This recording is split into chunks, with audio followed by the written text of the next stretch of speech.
So let's talk a bit about the difference between plugins and integrations in WeWeb. Now, if you're brand new to WeWeb and you've only started using WeWeb after we released the full stack experience, then I recommend you just use integrations as your default and skip this video. This video is primarily for our existing builders who had been using plugins up until we released the full stack experience, and now with the full stack experience we have integrations. And so for those existing builders, we'll be talking a bit about the difference between plugins and the new integrations. So as I said, in this video, we'll cover the difference between plugins and integrations. And then lastly, we'll cover why you might want to choose an integration versus a plugin. So when it comes to the difference between plugins and integrations, any actions you have with a plugin that interact with an external service. So when I say external service, this could be the Xano plugin, it could be the Supabase plugin, the OpenAI plugin, etc. Any of our plugins. When you have one of these plugins and you use it in a workflow inside of your WeWeb project, when that action fires and it makes a request to the external service, that request all happens in the front end. So that request happens directly in the user's browser, straight from their browser to the external service. And depending on your use case, that can be good or it can be bad. And now when it comes to integrations, the biggest difference between integrations and plugins is that integrations now give you access to actions, and you can use those actions inside of your WeWeb backend. Meaning, unlike plugins where you had to make a request directly from your front end to the external service, you could now make a request from your WeWeb backend to the external service. So the big difference between plugins and integrations is that plugins are front-end only.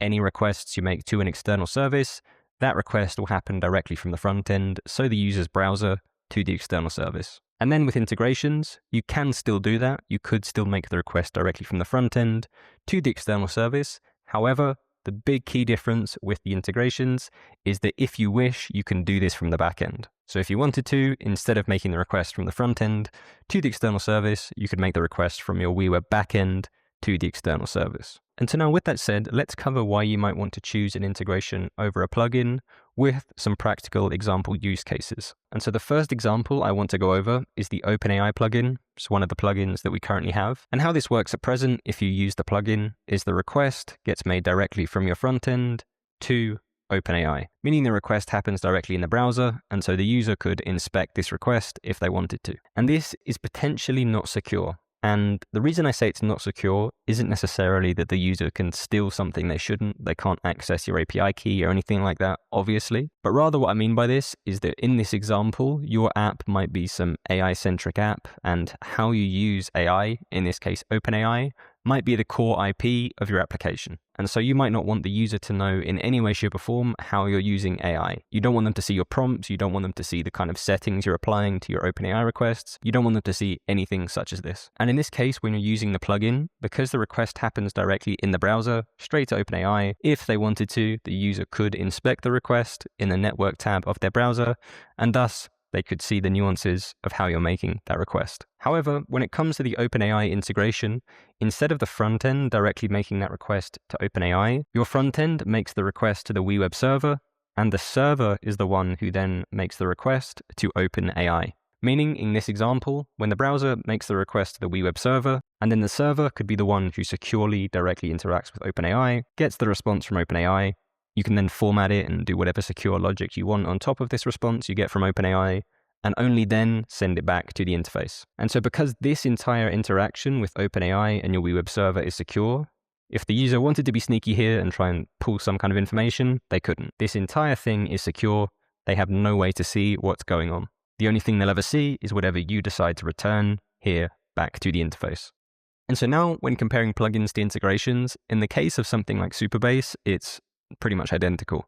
And because it's identical, I've literally just changed the wording in these examples from OpenAI to Supabase. So as we saw before with OpenAI, now in the Supabase plugin example, how it works with the plugin is the request happens directly from your front end, so the browser, straight to Supabase. Now obviously this isn't necessarily a bad thing. If you've been using WeWeb up until the release of WeWeb Unify, this is how your entire building experience has been. You've been making requests straight from your front end to Supabase, or whatever backend you're using. And so there's obviously nothing wrong with it, it just depends on your use case. And so then with the Supabase integration, like we saw in the OpenAI example, what the Supabase integration gives you the ability to do is make requests from your WeWeb backend, so the WeWeb server, straight to Supabase. And just to reiterate the point, when you're using an integration, you're not limited to just make requests from your backend, so your WeWeb backend, straight to the external service, in this case Supabase.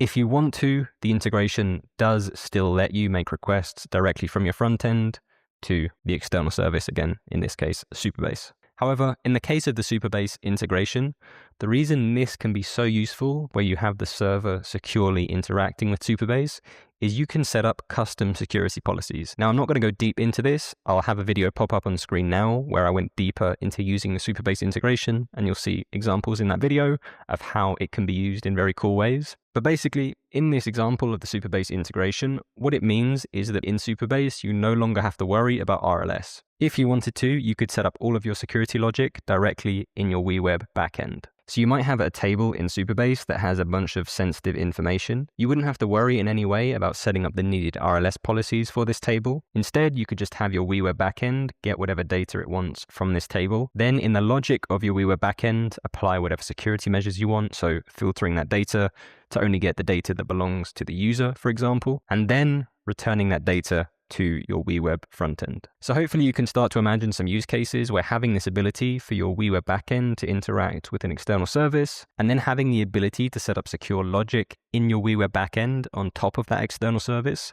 that can give you some pretty neat superpowers. Now, lastly, I just want to reinforce the point that if you are using one of our data source plugins like Xano or Supabase, you can use their respective integration and use it in the exact same way you use the plugin without needing to set up a WeWeb backend. So in WeWeb here, you can see I have the Xano integration installed. And then with the Xano integration, I have a table set up here that uses an endpoint from Xano to get data from Xano and show it here. And then I'm using this all events table view in my interface to show data here. And then also in this add event form, in a workflow, I'm using an API request that comes from the Xano integration to make an API request to Xano. So I'm using the Xano integration to show data and edit data the exact same way I would with the Xano plugin, but I don't have a WeWeb backend set up. And what I mean by a WeWeb backend really is a WeWeb server. And so if you wanted to use an integration like Supabase or Xano and not set up a WeWeb server of any kind, you just need to make sure that whenever you set up a table, so if I create a Xano table here, you need to make sure that this fetch view via the front end toggle is enabled. This way, since it's all happening via the front end, you'll never need a WeWeb backend/server, and so you'll never be prompted to create one. And this way, for example, if you wanted to have a front-end-only pricing plan, you could use integrations and make sure the actions with the integration are configured to happen via the front end. Thus, you would never then need to set up a WeWeb server of any kind, and you could continue using the front-end only plan. However, if for whatever reason you then wanted to make requests via the backend, or you wanted to utilize integrations in some of your backend workflows, you would then need to set up a WeWeb server, and thus you would need to be on one of our pricing plans that includes the backend features in some way. So as of recording this, those plans that include the backend features are the free plan, the Launch Plus plan, the Grow Plus plan, and the Scale Plus plan. And the very last thing, in the future, if you do create a project and you're looking for those plugins because your project is front-end only, you can find them by going into this Settings tab. You can click Show Plugins, and then on the left here, you'll have access to all of those plugins. And so that covers everything. We've covered the difference between plugins and integrations, the biggest one being that the integration gives you backend utilities that the plugin doesn't. The plugin is front-end only. And then lastly, why choose an integration versus a plugin? Again, integration comes with some very nice backend utilities that can introduce some very interesting use cases. However, if you need to, with the integrations, you still can make requests directly from your front end to the external service. They don't have to go through the WeWeb backend. So the same way you may use a plugin at present to make requests directly from your front end to the external service, if you wish, you can still do that with an integration. So ultimately, plugins may only be really of interest if you're interested in that front-end only plan. And so that covers everything. I hope that clarifies some of the questions you may have had around the difference between integrations and plugins. If you do have any further questions, please do not hesitate to leave them in the comments of this video.